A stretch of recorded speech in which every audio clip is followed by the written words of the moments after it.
నిదర్శనం మాత్రం. అట్లా చూస్తూ ఉంటే ప్రతి దాంట్లో కూడా గురుకులాల ఏర్పాట్లోనే నిన్న గౌరవ ముఖ్యమంత్రి గారు మాట్లాడుతూ ముందు స్టూడెంట్స్ని కూర్చోబెట్టుకొని, అంటే కేసీఆర్ గారు పెట్టిన గురుకులాల స్టూడెంట్స్ని అక్కడ కూర్చోబెట్టుకొని కేసీఆర్ గారు ఏమీ చేయలేదు గత ప్రభుత్వం 10 ఏళ్లలో విద్యకు ఏమీ చేయలేదనే మాట్లాడడం అనేది నిజంగా ముఖ్యమంత్రి గారు ఆయన ప్రశ్నించుకోవాలి. అసలు ముందు కూర్చున్న పిల్లలే కేసీఆర్ గారు తీసుకున్న విద్యలో తీసుకొచ్చిన మార్పుకు నిదర్శనంగా ముందు కూర్చున్న పిల్లలే ఉన్నారు. వాళ్ళకి ల్యాప్టాప్ ఇవ్వాలని కూడా అప్పుడు తీసుకున్న నిర్ణయమే.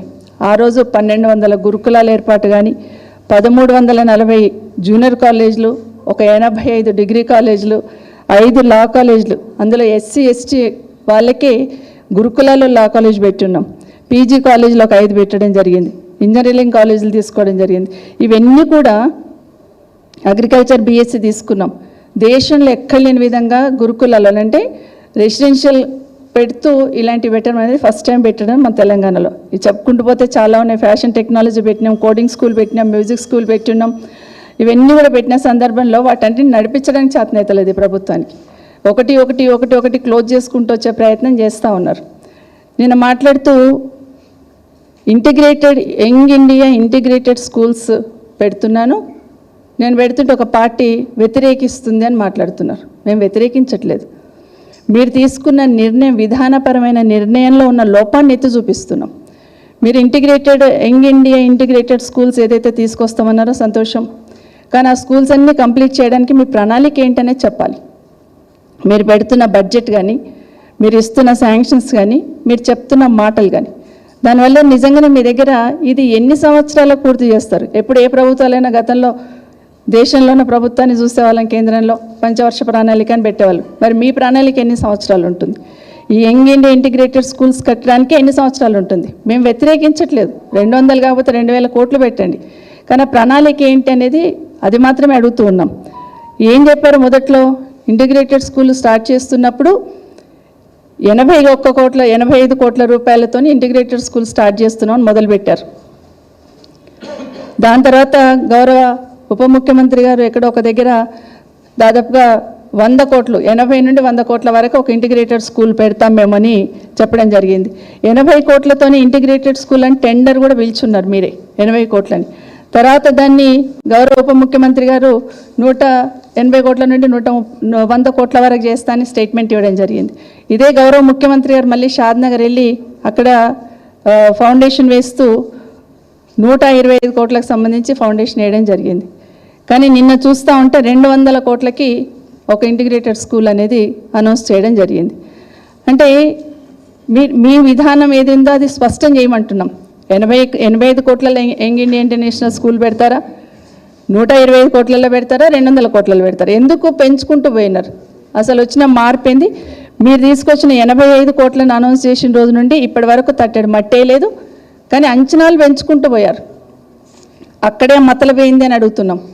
నిజంగానే మీరు చెప్పదలుచుకుంటే ఇమీడియట్గా ప్రతి స్కూల్కి ఇంత అవుతుందని క్లారిటీగా చెప్పాలి. మీకే క్లారిటీ లేకుండా ఒక్కొక్కరు ఒక్కొక్క దగ్గర మాట్లాడుతూ ప్రతి నియోజకవర్గానికి ఇస్తామన్నారు, అది లేదు.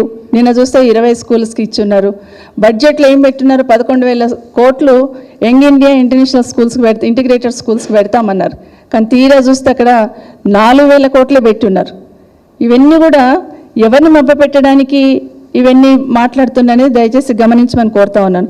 మేము ఇక్కడ వ్యతిరేకిస్తున్నట్టు మాట్లాడారు. ఎస్సీ ఎస్టీ బీసీ మైనార్టీ పిల్లలకు నేను స్కూల్ కడుతూ ఉంటే ఒక పార్టీ వ్యతిరేకిస్తుందని మాట్లాడారు. బీఆర్ఎస్ పార్టీ ఎప్పుడు వ్యతిరేకించలేదు. విద్యకు ప్రాధాన్యత ఇచ్చాం కాబట్టే చాలా మార్పు తీసుకొచ్చున్నాం. గత 10 సంవత్సరాలలో దేశంలో ఎక్కలేని విధంగా గురుకులాలు ఏర్పాటు చేస్తున్నాం. దేశంలో ఎక్కలేని విధంగా ఈరోజు మన ఊరు మనబడి లాంటి స్కీమ్ తీసుకొచ్చి ఈరోజు ఏర్పాటు చేసిన సందర్భం ఉంది.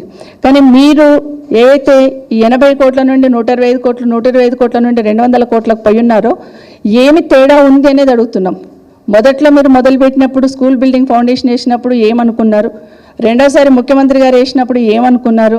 మరి ఇప్పుడు ఎందుకు 200 కోట్లకు పెరిగింది అనేది ఒక క్లారిటీ రావాలా?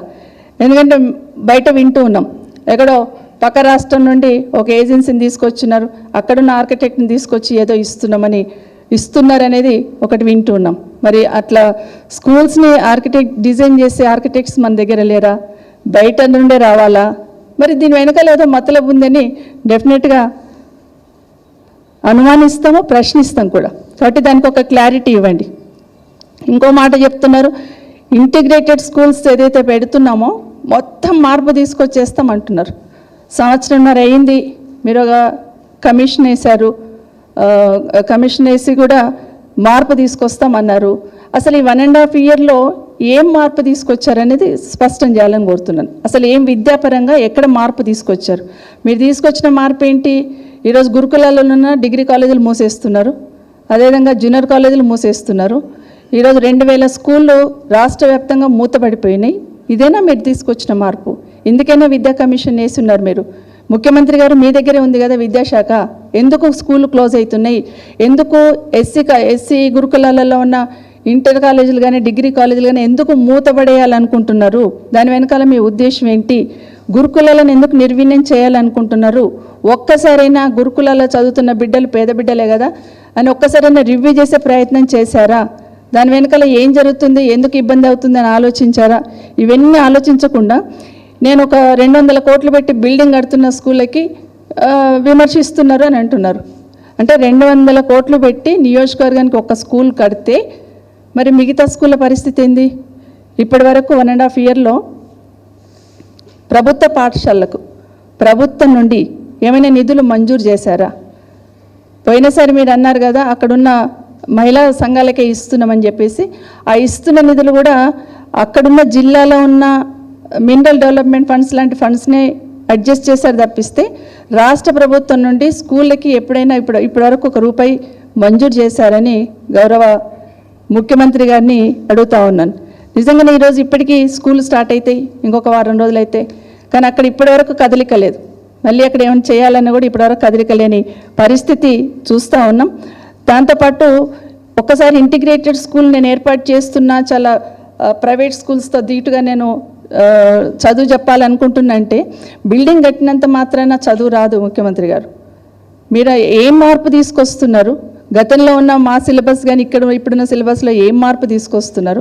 ఊరికైనా బిల్డింగ్లు కడుతున్నాం, కేసీఆర్ గారు కట్టారు కాబట్టి నేను కూడా కట్టి పెడతాను బిల్డింగ్లు అంటే కుదరదు. కేసీఆర్ గారు కలెక్టర్లు కట్టారు, ఎస్పీ ఆఫీసులు కట్టారు, సెక్రటరీ కట్టారు, కాబట్టి నేను కూడా ఇంటిగ్రేటెడ్ స్కూల్ కట్టేసి వదులుతుంటే కాదు. దాంట్లో ఎవరిని జాయిన్ చేసుకోవాలనుకుంటున్నారు?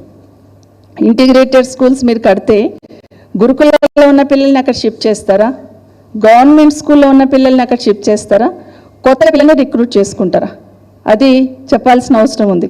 నిజంగానే మీరు ఇన్ని డబ్బులు ఖర్చు పెడుతున్నాము విద్యాశాఖ మీద అని గొప్పగా చెప్తున్నారు కదా, వెల్కమ్ చెప్తాం మేము. ఇంకా ఎక్కువ ఖర్చు పెట్టండి, ఇంకో 1000 కోట్లు అదనంగా ఇవ్వండి. గురుకులాలు ఇప్పటికీ ఒక సగం గురుకులాలకు బిల్డింగులు కట్టున్నాం, మిగతా వాటి కూడా కట్టే ప్రయత్నం చేయండి. ఇప్పుడు మీరు కడుతున్న యంగ్ ఇండియా స్కూళ్ళల్లో ఎంతమంది స్ట్రెంత్ ఉంటారో అంతమంది స్ట్రెంత్ని ఒక్క దగ్గర మేనేజ్ చేయడం సాధ్యమవుతుందా అనేది కూడా ఒకసారి చెప్పాల్సిన అవసరం ఉంది. సో గురుకులాలకి ఇప్పటికే సగం గురుకులాలకి సొంత బిల్డింగులు కూడా ఉన్నాయి, మిగతా సగం కట్టాలి, వాటి గురించి ఆలోచించాలి. అదే కాకుండా గవర్నమెంట్ స్కూల్స్ దాదాపుగా 26,000 స్కూల్స్ ఉన్నాయి. మరి ఇంటిగ్రేటెడ్ స్కూల్స్ పెడితే ఆ స్కూల్స్ పరిస్థితి ఏందనేది చెప్పాలి. మోడల్ స్కూల్ ఉంది, అట్లే ప్రతి మండల్లో మండల్ స్కూల్స్ ఉన్నాయి, నవోదయ స్కూల్స్ ఉన్నాయి, సైనిక్ స్కూల్స్ ఉన్నాయి, చాలా స్కూల్స్ ఉన్నాయి. సో మీరు ఒక బిల్డింగ్ చూపించే నేనేదో చాలా గొప్పగా పనిచేస్తున్నా ఎవరు అడ్డుకుంటున్నా అనే ప్రయత్నం చేసి మీకే క్లారిటీ లేక ఎదుటి వాళ్ళ మీద నింద వేసే ప్రయత్నం చేస్తున్నారు. సో ఫస్ట్ మీకు క్లారిటీ ఉండాలి. ఈ స్కూల్ కడితే ఎవరిని తీసుకొచ్చి పెడతాం ఇక్కడ, రైట్? ఈ స్కూల్ కట్టే లోపల ఇన్ని స్కూల్ కట్టడానికి ఎన్ని సంవత్సరాలు పడుతుంది? మరి అన్ని సంవత్సరాలు ఈ స్కూళ్ళన్నీ ఏం చేస్తారు? ఈ స్కూళ్ళన్నీ రిపేర్ చేయాల్సిన అవసరం ఉంటుంది. మన ఊరు మనబడి ఆపేశారు. మరి మన ఊరు మనబడిలో లోపం ఏందో చెప్పమని అడిగాను, అసెంబ్లీ సాక్షి కూడా అడిగాను. లోపం ఏందో చెప్పండి, దాన్ని కూడా మీరు కావాలంటే సర్దిద్ది మన ఊరు మనబడి కంప్లీట్ చేసి గవర్నమెంట్ స్కూళ్ళని బాగు చేయండి అని చెప్పాం. దానికి ఈ ప్రభుత్వం నుండి రిప్లై లేదు, చలనం లేదు. కాబట్టి ఆ గవర్నమెంట్ స్కూల్స్ని ఏం చేస్తారనేది చెప్పాలి. మండల్లో ఉన్న మండల స్థాయి స్కూళ్ళని ఏం చేస్తారు? ఈ ఒక్క స్కూల్ని కట్టేసి ఈరోజు ఎవరు అడ్డుకుంటుండని చెప్పే ప్రయత్నం చేస్తూ ఉన్నారు. దయచేసి ఒక క్లారిటీ ఇవ్వమని ఈ ప్రభుత్వాన్ని కోరుతా ఉన్నాను. ఎందుకంటే ఒక్క దగ్గర స్కూల్ కడితే మిగతా పిల్లలందరినీ ఏ విధంగా అక్కడికి తీసుకొస్తారు?